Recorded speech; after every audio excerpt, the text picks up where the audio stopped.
वो मैंने आप लोगों के ग्रुप में भेज दिया है, उसको बहुत अच्छे से आप लोग नोट बना सकते हैं। क्लियर है?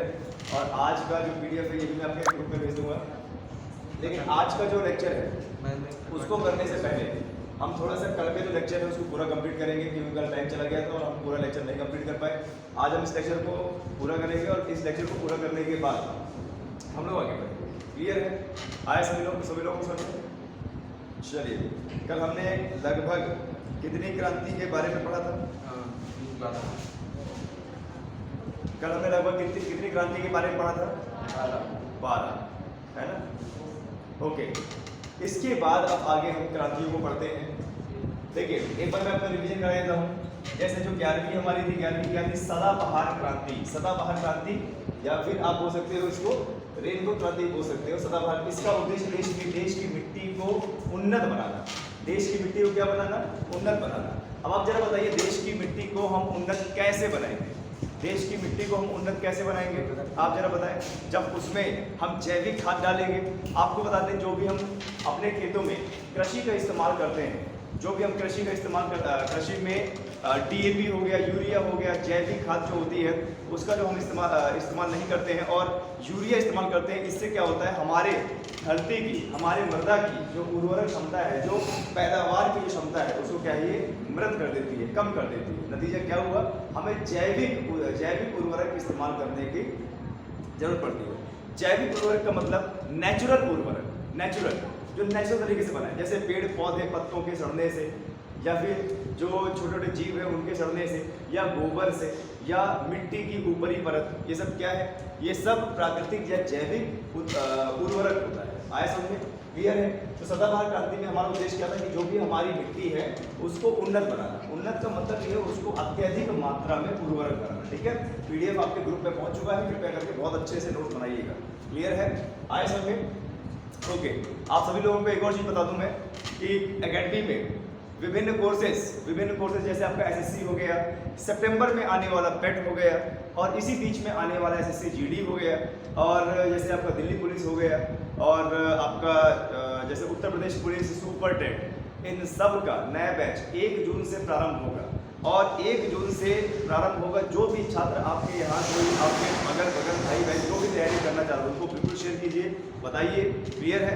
और जैसे कि मैंने आपको बताया था कि रिवीजन बच्चों का हो रहा है, और बच्चों का रिवीजन हो रहा है, तो कल बच्चों ने किसी ने भी ध्यान नहीं दिया कि हम रिवीजन हमें करना है। सब लोग इसी क्लास में बैठे रहे, और किसी ने ये भी ध्यान नहीं दिया कि हमें PDF लेनी है, कम से कम 150-200 क्वेश्चन मैंने उसमें बना रखे हैं, वो मैथ करने से किसी ने ध्यान दिया। ठीक है?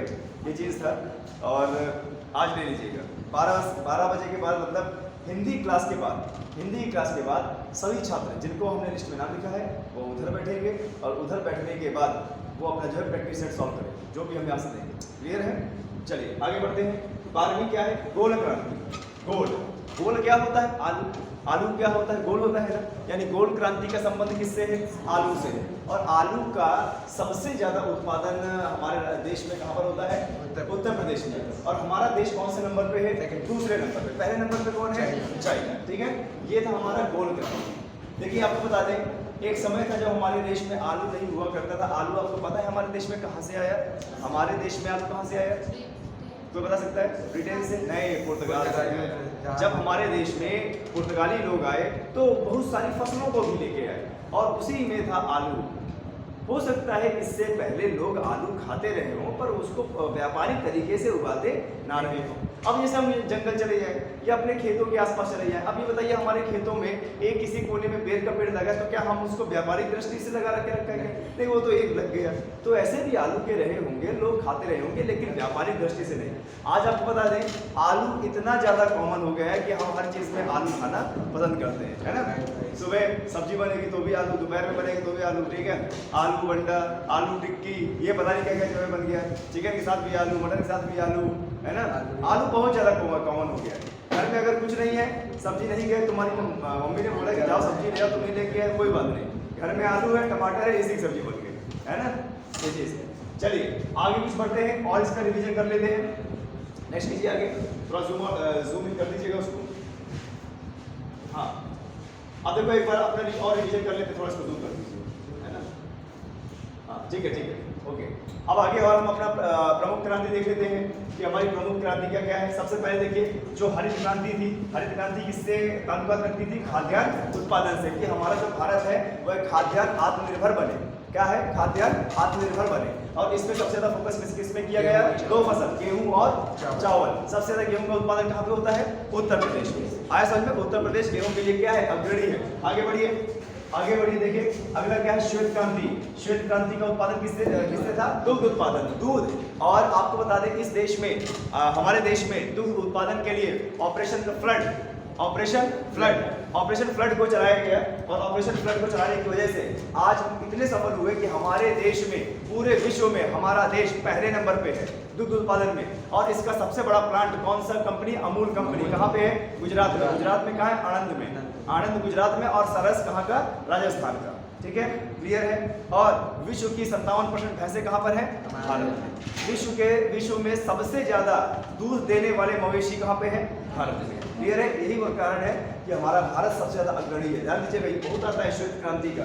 ठीक है, श्वेत क्रांति कब लाई गई है? 1966 और 1970 के बीच में। हरित क्रांति का टाइम आएगा तो 1966। ठीक है, यानी 1966 और 1970 के दशक में हम कृषि में क्रांतियां लाना चालू किए। क्लियर है? आए समझ में? ओके, नेक्स्ट कीजिए। नीली क्रांति। नीली क्रांति किससे है? देखिए मैं आपको बता दें, नीला मतलब ब्लू होता है वाटर। और पानी में क्या होता है? मछली उत्पादन, मत्स्य उत्पादन से संबंधित है हमारा क्या? नीली क्रांति। यानी हम इतना ज्यादा मत्स्य का उत्पादन करेंगे कि हम खुद तो खाएंगे लेकिन बाहर भी हम इसका क्या करेंगे? निर्यात करेंगे, जिससे क्या होगा? हमारी जीडीपी बढ़ेगी और मछुआरों को भी एक रोजगार मिलेगा। देखिए जितने भी तटीय क्षेत्र है वहां पर मछुआरों का मेन उद्देश्य है कि मछली पकड़ के उसका निर्यात करना। क्लियर है? नेक्स्ट, भूरी क्रांति। भूरी क्रांति या धूसर क्रांति। भूरी क्रांति या धूसर क्रांति ये किससे संबंधित रखती है? उर्वरक उत्पादन से। उर्वरक उत्पादन से मतलब, उर्वरक मतलब खाद का उत्पादन करना। कैसी खाद? जैविक खाद।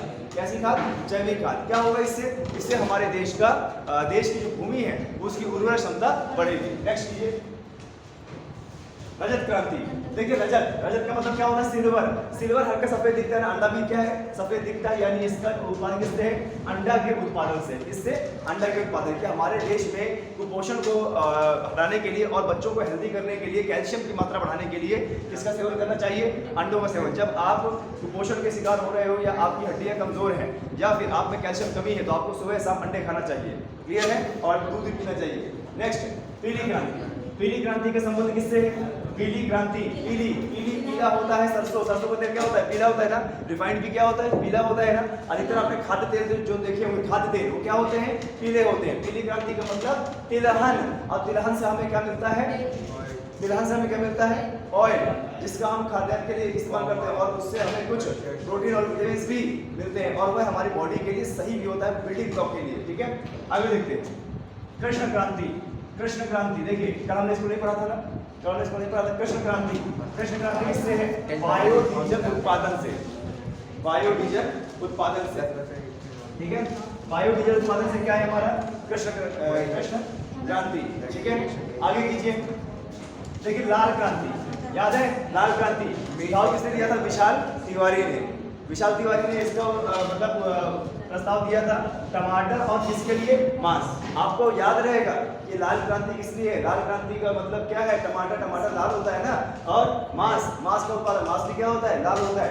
अब मांस का उत्पादन इतना ज्यादा किया जाए कि इससे देश तो समृद्ध हो ही, बाहर भी हम इसको निर्यात करते हैं। आपने देखा होगा पूरे के पूरे देश में ठेले वाले, रेस्टोरेंट वाले, बड़े बड़े होटल, छोटे छोटे होटल और घरों में भी कितना ज्यादा टमाटर का भी इस्तेमाल होता है और मांस का भी इस्तेमाल होता है। इसका मतलब भारत जैसे देश में मांस की अच्छी खासी खपत है और उसको पूरा करने के लिए क्या किया जा रहा है? इसका इंड्यूस्ड ब्रीडिंग किया जा रहा है। क्या किया जा रहा है? इंड्यूस्ड ब्रीडिंग, ताकि इनकी जो सप्लाई है वो ज्यादा हो सके। ठीक है, नेक्स्ट हमारा क्या है? गुलाबी क्रांति। गुलाबी क्या होता है? आपको बता दें, झींगा मछली होता है। और याद कीजिए, और क्या गुलाबी होता है? प्याज। बिल्कुल सही। तो गुलाबी क्रांति में और क्या है? प्याज भी है ना। प्याज और झींगा मछली, ये तो कॉम्बिनेशन बता रहे हैं, ये क्रांति बता रहे हैं, खाने का तरीका बता रहे हैं कि भाई झींगा मछली जब पकाना तो प्याज डाल देना, ज्यादा टेस्ट आएगा, है ना? क्यों?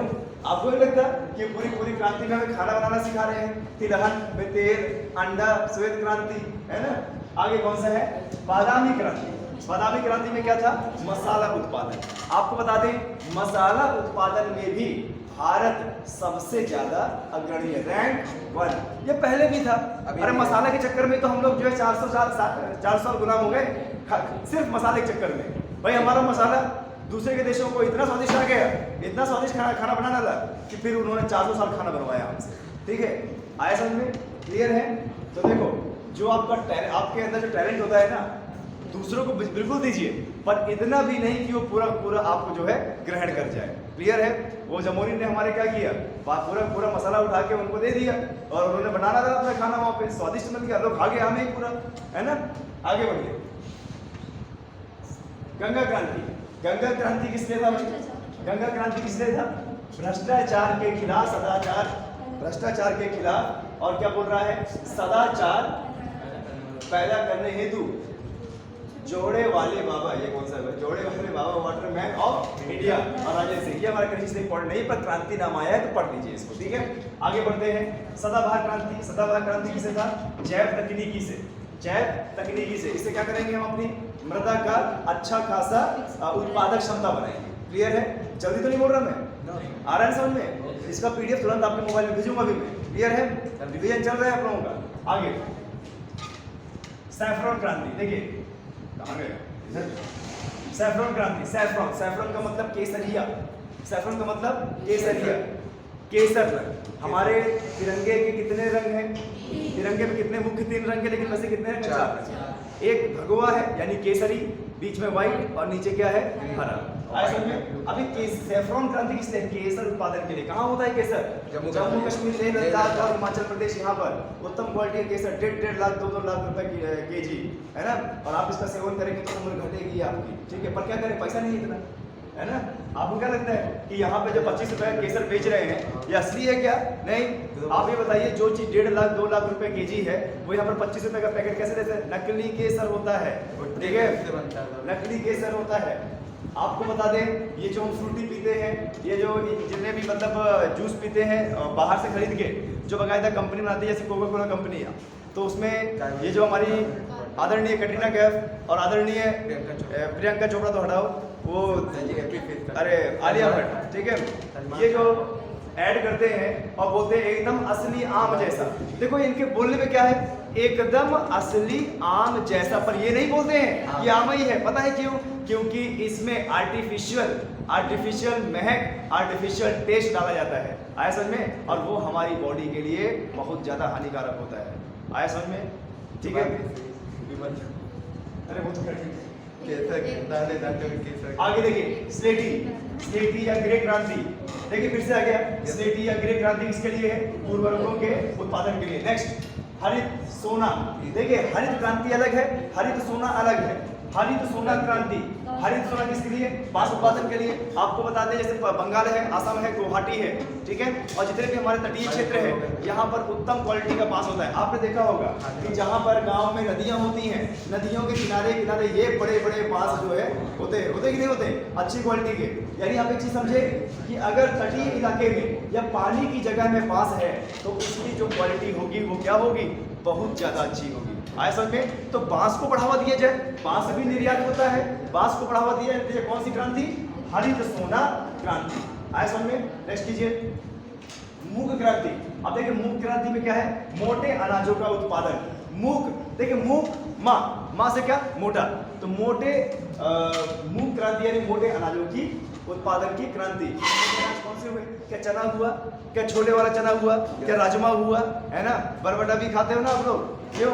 अच्छा ये बताइए, खैर तुम लोग तो 2000 के बाद की पैदाइश हो, हम लोग से 90 के दशक के हैं, ठीक है।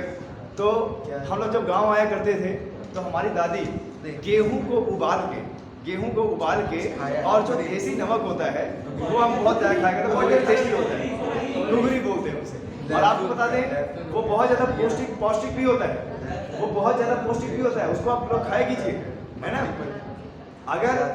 अगर आप लोग ऐसे उबाल खाएंगे तो इसमें कोई बुराई नहीं है कि ये तो गरीबों को खाना नहीं है, बहुत पौष्टिक होता है। आपको बता दें ये जो भी उबला हुआ खाना होता है ना, बिना कोई मसाले के और बिना कोई उसमें अलग इंग्रेडिएंट के आप खाओगे ना, आपकी बॉडी बहुत ज़्यादा हेल्दी होगी। ठीक है, खाया कीजिए, कभी हफ्ते में एक बार तो खाया कीजिए इसको।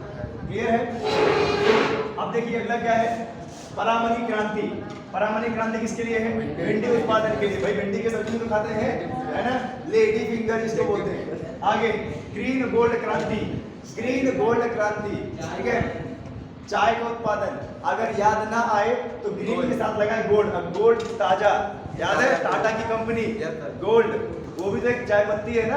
और आपको बता दें चाय की शुरुआत हुई थी चाइना में, और ये इतना ज्यादा फेमस हुआ इंडिया में कि चाइना से ज्यादा पीने वाले कहाँ हैं? भारत में। विश्व में सबसे ज्यादा चाय पीने वाले कहाँ पे हैं? ठीक है। अब आपने सुना होगा जिसको चाय की लत लग जाती है, जो हमारे देश में जितने भी इंजीनियर्स है ना, इंजीनियर्स को बहुत चाय की लत लगती है। आपको बता दें अच्छी खासी गर्मी में भी वो कैपेबल होते हैं चाय पीना। आपको देख के लगेगा अरे तो चाय कैसे पीते रहती गर्मी में, वो आदत हो जाती है। आपको बता दें हम जब अपने कॉलेज में थे तो उस समय वहाँ के चाय की गुमटियाँ 24 घंटे खुलती थी, 24 घंटे। तो उस समय 8 रुपए का कुल्हड़ की चाय मिलती थी, 8 रुपए का। और आपको बता दें 20-20 हज़ार रुपए एक दिन की कमाई होती थी गुमटी वाले की, 20-20 हज़ार रुपए। ठीक है यार जी, जहाँ पर कम से कम 10 हज़ार बच्चे होंगे तो एक दिन में 2-2.5 हज़ार बच्चे आते थे वहाँ पे। आगे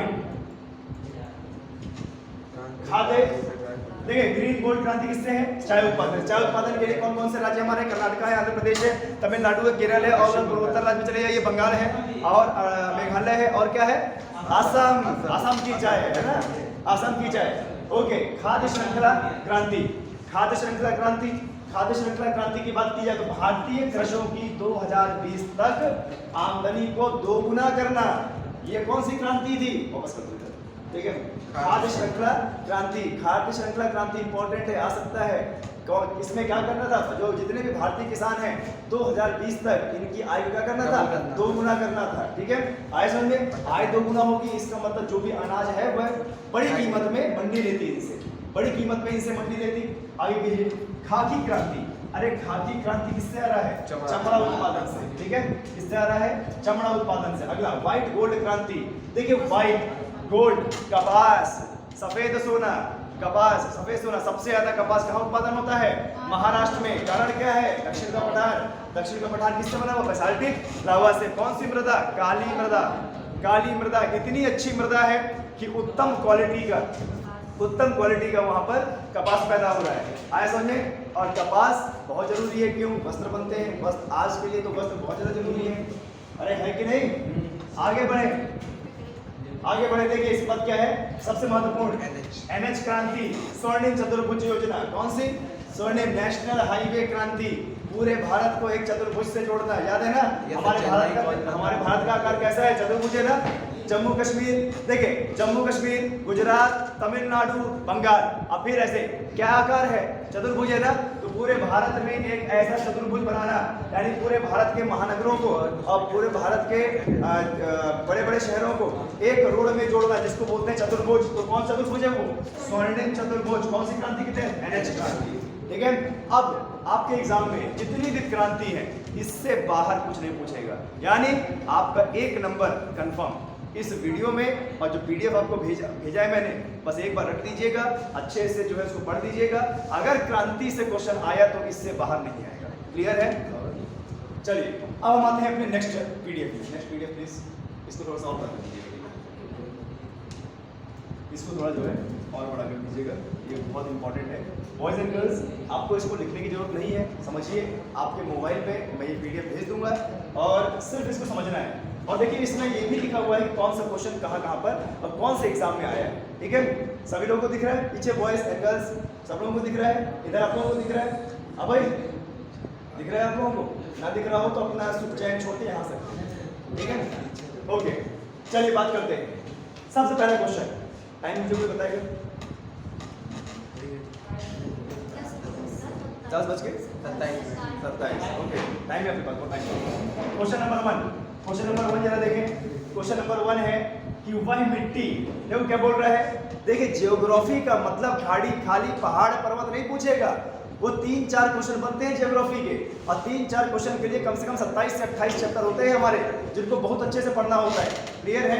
अच्छा, क्या बोल रहा है? वह मिट्टी जो वर्षा के कारण गहन निक्षालन की और प्रवृत्त है। देख क्या बोल रहा है? वह मिट्टी जो वर्षा के कारण गहन निक्षालन की ओर प्रवृत्त है। कौन सी मिट्टी? लैटेराइट मिट्टी। कौन सी मिट्टी? लैटेराइट मिट्टी। नेक्स्ट लीजिए, देखिए 2003 में आया हुआ है। नेक्स्ट क्वेश्चन कीजिए, थोड़ा सा इसको नहीं होगा, नहीं होगा जो है। अच्छा ओके ओके ओके ठीक है ठीक है ठीक है कोई बात नहीं, वो दिख रहा है, इसको दिख रहा है। अगला जरा देखिए, अगला जरा देखिए, भारत ने निम्नलिखित में से, देखिए बहुत अच्छे से पढ़िए क्वेश्चन को, क्या बोल रहा है? भारत ने निम्नलिखित में से किस क्षेत्र से सीखकर, भारत ने निम्नलिखित में से किस क्षेत्र से सीखकर तंबाकू, कसावा, क्या बोलते हैं इसको, टैपियोका, अनानास की खेती करना शुरू किया। भारत ने कहां से सीख ली कि अरे भाई तंबाकू भी जरूरी है हमारे लोगों को पहुंचाने के लिए, उनको नशा करने के लिए, है ना? आया समझ में? तो भारत ने निम्नलिखित में से किस क्षेत्र से सीखकर तंबाकू, कसावा, जिसको क्या बोलते हैं, टैपियोका, अनानास की खेती शुरू की। तो ऑप्शन क्या है देखिए हमारे, कहां से? पैसिफिक द्वीप समूह से। कहां से? पैसिफिक द्वीप समूह। पैसिफिक मतलब प्रशांत महासागर द्वीप समूह, यानी पश्चिम की ओर से। तो ये पद्धति हमारे कहां से आई है? पश्चिम की ओर से आई है। आए समझ में? क्या बोल रहे हैं? पैसिफिक द्वीप समूह, यानी जो पैसिफिक द्वीप समूह है प्रशांत महासागर का द्वीप समूह है। नेक्स्ट क्वेश्चन कीजिए,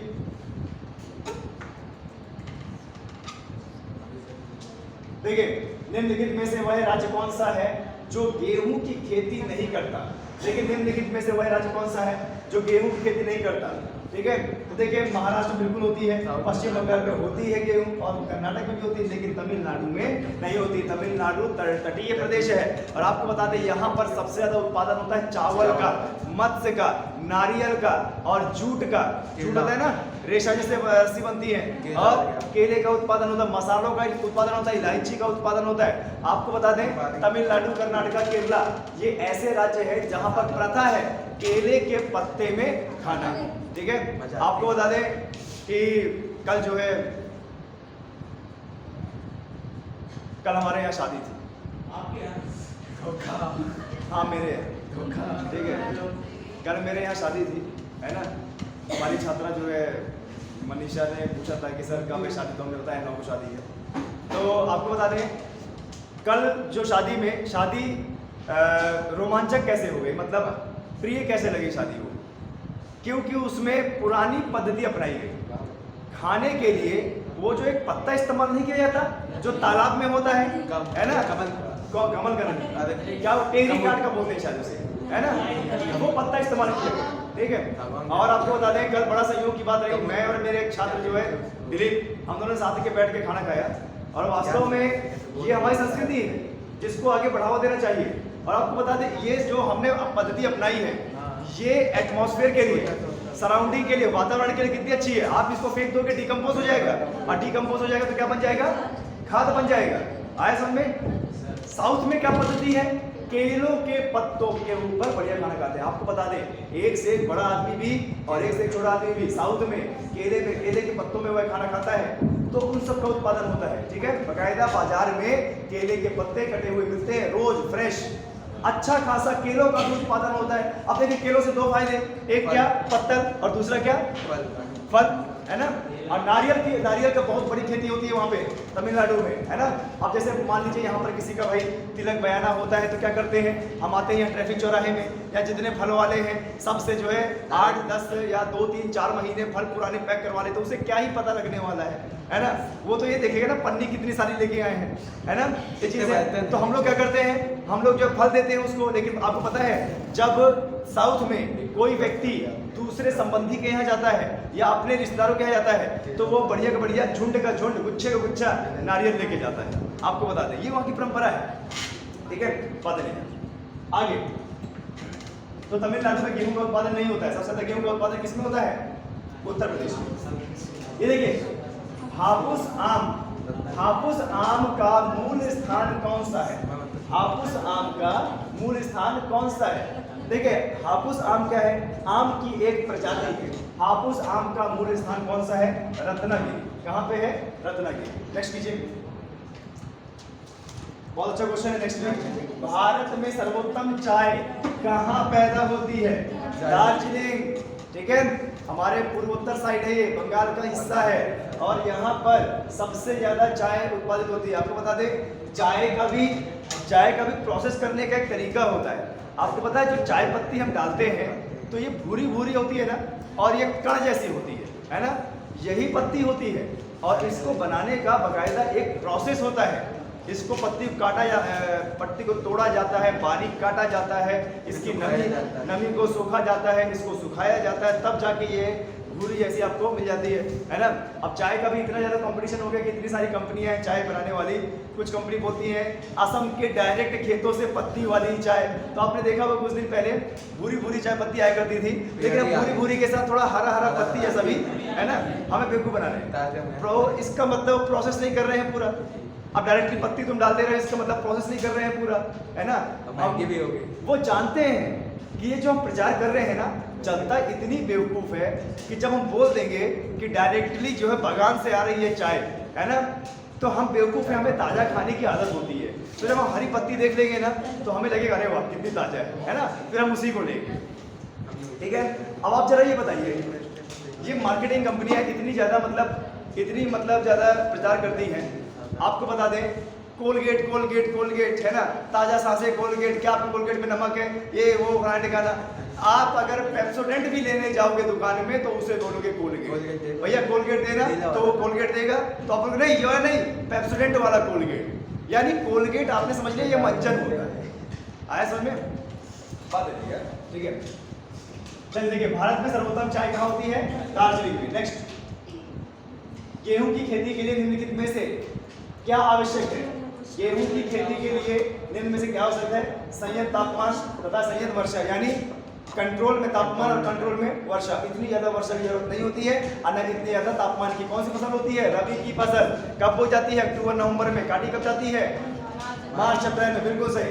ऐसे क्वेश्चन पूछा जाएगा, जो पेट आएगा ना आपका, पेट या उत्तर प्रदेश पुलिस, उत्तर प्रदेश का कोई भी प्रश्न, कोई भी एग्जाम आएगा उसमें यूपी जी के पूछा जाता है कि रबी खरीफ की फसलें पूछी जाती है। देखिए ये जो गेहूं है रबी की फसल है। रबी का फसल मतलब इसको अक्टूबर नवंबर में बोते हैं और मार्च अप्रैल में काट लेते हैं। अक्टूबर नवंबर में हमारे यहाँ क्या होता है? सर्दी। इसका मतलब तापमान, ऐसी फसलों को तापमान क्या चाहिए? निम्न तापमान चाहिए। इस समय वर्षा भी नहीं होती है, इसका मतलब वर्षा भी इन्हें नहीं चाहिए। और कब काटी जाती है? मार्च अप्रैल में। कौन सी फसल है? तो हमारा दी है संयत तापमान और तथा संयत वर्षा। नेक्स्ट अगला है, खरीफ की फसल बोई जाती है। ये लो क्वेश्चन डायरेक्टली, खरीफ की फसल बोई जाती है कब? दक्षिण पश्चिम मानसून के प्रारंभ होने पर। अभी देखिए अभी क्या चल रहा है? मई चल रहा है, यानी आसार अब धीरे धीरे उठ रहे हैं। ये जो हमारा मानसून है, हमारे भारत में मानसून कौन सी दिशा से आता है? देखो बता रहा है दक्षिण पश्चिम। इसका मतलब कौन सागर से? अरब सागर से। हमारे देश में जो मानसून आता है वो कहाँ से आता है? अरब सागर से आता है। यानी अरब सागर से धीरे धीरे मानसून आ रहा होगा और हमारे यहाँ खरीफ की फसलें बोई जा रही होंगी। और वो जब बोई जा रही होंगी तब उसी समय हो जाएगी वर्षा, यानी जो जिस वर्षा के लिए हम इंतजार कर रहे थे, हमारा पौधा इंतजार कर रहा था, उसे मिल जाएगा। और पानी मिलते ही उसे पूरे पूरे सभी पोषक तत्व मिल जाएंगे। आया समझ में? इसका मतलब क्या? खरीफ की फसलें कब बोई जाती हैं? मई जून में। काटी कब जाती हैं? सितंबर अक्टूबर में। क्लियर है? ओके नेक्स्ट, वर्षा ऋतु। वर्षा ऋतु के मौसम के बाद उगाई जाने वाली फसलें। वर्षा ऋतु के मौसम के बाद उगाई जाती है, जब बारिश खत्म हो जाती है। अब आपको बता दें मानसून जब आता है तो कम से कम 2, 2.5, 3 महीने रहता है। फिर आप देखते हो कि अभी जितनी भी गर्मी भगवान कर रहा है कर डाले, लेकिन जब एक बार बारिश गिर जाती है, बारिश गिरने के बाद इतना तापमान नहीं रहता है क्या? बारिश गिरने के बाद इतना तापमान नहीं रहता। जैसे आज देख रहे हैं चित्रकूट का हमारा 47 डिग्री 48 डिग्री टेम्परेचर पहुंच जाता है। अभी हाल ही न्यूज़ में आया था कि देश का सबसे गर्म जिला कौन सा? बांदा। देश का सबसे गर्म जिला कितना था? 48 तक पहुंच गया था। उसी तरीके से जब यहाँ बारिश हो जाती है, बारिश होने के बाद धीरे धीरे फिर टेम्परेचर क्या हो जाता है? कम होने लगता है। और टेम्परेचर कम होने लगता है तो टेम्परेचर कम होने पर हम कौन सी फसल लगाते हैं? रबी। आया समझ में? नेक्स्ट, निम्नलिखित में से गर्म मसाले का मुख्य उत्पादन कौन सा क्षेत्र है? देखिए मालाबार तट। मालाबार तट का मतलब कौन सा? कहाँ से लेके कहाँ तक? गोवा से लेके तमिलनाडु तक। गोवा से लेके तमिलनाडु। अरे ये उसी की बात कर रहा है, कर्नाटका, केरला, तमिलनाडु। मालाबार तट, यहाँ पर उत्तम क्वालिटी का मसाला उत्पन्न होता है। क्लियर है? नेक्स्ट, एक मिनट रुकिए। अब यहाँ पर अगर 4 ऑप्शन है, 4 ऑप्शन पे एक बार स्क्रीन कर देते हैं, थोड़ी नीचे की चीज चार ऑप्शन को थोड़ा सा एक्सपेंड कर दे। देखिए कोरोमंडल तट कहाँ पर, बंगाल की खाड़ी में, बंगाल की खाड़ी में कोरोमंडल तट। दक्कन ट्रैप किसको बोलते हैं, अरे दक्षिण का पठार, दक्षिण का पठार जो एक लावा नीचे से निकला और पूरे त्रिकोणीय क्षेत्र में फैल गया, और त्रिकोणीय क्षेत्र में फैल गया, नतीजा क्या हुआ, कई बार निकला, एक बार नहीं कई बार, अब परत दर परत बनता गया, और जिसके अंदर जीवाश्म दबते गए, परत बनती गई, यानी उन परतों के बीच में क्या जमा हुआ है, जीवाश्म, जो क्या बन चुका है, फॉसिल फ्यूल। क्या बन चुका है, फॉसिल फ्यूल। ठीक है, फॉसिल फ्यूल यानी जो जमीन से नीचे ड्रिल करके तेल निकाला जाता है, क्रूड ऑयल, वो बन चुका है। आया समझ में, तो दब गया ना, इसी को बोलते हैं क्या, दक्कन ट्रैप। ये दबा कहाँ पे है, दक्षिण में, यानी भूमध्य कर्क रेखा के दक्षिण में, मध्य प्रदेश के दक्षिण में, इसीलिए इसको बोला जाता है दक्कन ट्रैप। ठीक है, और दक्कन ट्रैप का मतलब दक्षिण का पठार, समझिएगा, ध्यान दीजिएगा। ठीक है, नेक्स्ट क्वेश्चन। सुंदरवन का डेल्टा भी देखो बोल रहा है इसमें, सुंदरवन का डेल्टा कहाँ पे भैया, पश्चिम बंगाल। ब्रह्मपुत्र नदी, मेघना नदी और गंगा नदी मिलकर विश्व का सबसे बड़ा डेल्टा का निर्माण करती है। और यहाँ पर कौन से वन पाए जाते हैं, मैंग्रोव। कौन सा पेड़ पाया जाता है सबसे ज्यादा, अरे ठीक, सागवान। और सुंदरवन का डेल्टा, सुंदरवन जो है सदाबहार वन है, कौन से वृक्ष को जाना जाता है, सुंदरी वृक्ष, है ना। आपको बता दें, सुंदरी वृक्ष बहुत ज्यादा सुंदर होता है, हालांकि हमने कभी देखा नहीं है, बोलते हैं, अब सुंदर है तो भाई सुंदर ही होता होगा, है ना। राजा महाराजाओं के समय में, राजाओं महाराजाओं के समय में आपको बता दें, दो शब्द पत्नियों के लिए, दो शब्द इस्तेमाल किए जाते थे, प्रिय या सुंदरी। वो हो चाहे ना हो, लेकिन करना पड़ता, ये नियम था। आगे, निम्नलिखित में से कौन सा कथन सही नहीं है, पढ़िए, निम्नलिखित में से कौन सा कथन सही नहीं है। देखिए क्या बोल रहे हैं, असम में चाय का उत्पादन होता है, हाँ होता है, ये सही नहीं है क्या, सही है। कर्नाटक में कॉफी का उत्पादन होता है, बिल्कुल सही है। पंजाब में गेहूं का उत्पादन होता है, हाँ होता है। हिमाचल प्रदेश में केसर का उत्पादन होता है, तो ये सही नहीं है। लेकिन आपको बता दें, हिमाचल प्रदेश के उत्तरी क्षेत्र में सेब, केसर, अखरोट, इन सब का उत्पादन होता है, लेकिन वह प्रतिशत की दृष्टि से बहुत कम है, इसीलिए हम क्या है, इसको नेग्लिजिबल मान लेते हैं, है ना। अब जैसे मान लीजिए मैं एक दिन अपने घर के लिए पौधे लेने गया था, ठीक है। वो हमारे बड़े भाई को एकदम से बुखार चढ़ा कि यहाँ पर जो है पौधे लगा देते हैं, अच्छा लगेगा, तो हम गए पौधे लेने। तो हमारा क्षेत्र कैसा है, उष्णकटिबंधीय पर्णपाती क्षेत्र, उष्णकटिबंधीय पर्णपाती क्षेत्र, पतझड़ वाले तापमान ज़्यादा होता है। मैंने देखा वहाँ पे कि वहाँ पे एक नारियल था, और नारियल से हर बीज से पेड़ निकलता है ना, हर बीज से पौधा निकलता है, तो नारियल का बीज पौधा निकला, और नारियल का बकायदा उसमें जड़ लगी हुई थी। ओके, हम ये बोलते हैं क्या कि चित्रकूट जो है नारियल के उत्पादन के लिए जाना जाता है, एक से, है ना, अरे नाम मात्र है, जीरो है वो। उसी तरीके से आपको बता दें, हिमाचल प्रदेश जिसका उत्तरी इलाका है, पर्वतीय क्षेत्र, उत्तरी इलाका जो जम्मू कश्मीर और लद्दाख से लगता है, वहां पर केसर का उत्पादन होता है, लेकिन पूरे हिमाचल प्रदेश से वह ना के बराबर है, इसका हम काउंट नहीं करते। क्लियर है। अगला कितना टाइम हो गया बताएगा मुझे, 10:45। ओके, निम्नलिखित में से कौन सा घटक हरित क्रांति लाने वाली कृषि नीति का अंग नहीं रहा है। निम्नलिखित में से कौन सा घटक हरित क्रांति लाने वाला कृषि नीति का अंग नहीं रहा है। इसमें क्या है, निर्धारित अधिकतम मूल्य। अच्छा ये नहीं रहा है तो बाकी दिन रहे होंगे, बाकी दिन को पढ़िए। नई कृषि प्रौद्योगिकी और क्या है, सहसंबंध की अधिक सघनता और क्या है, निवेशों का। नेक्स्ट कीजिए। अरे इतना भी देख नहीं भाई।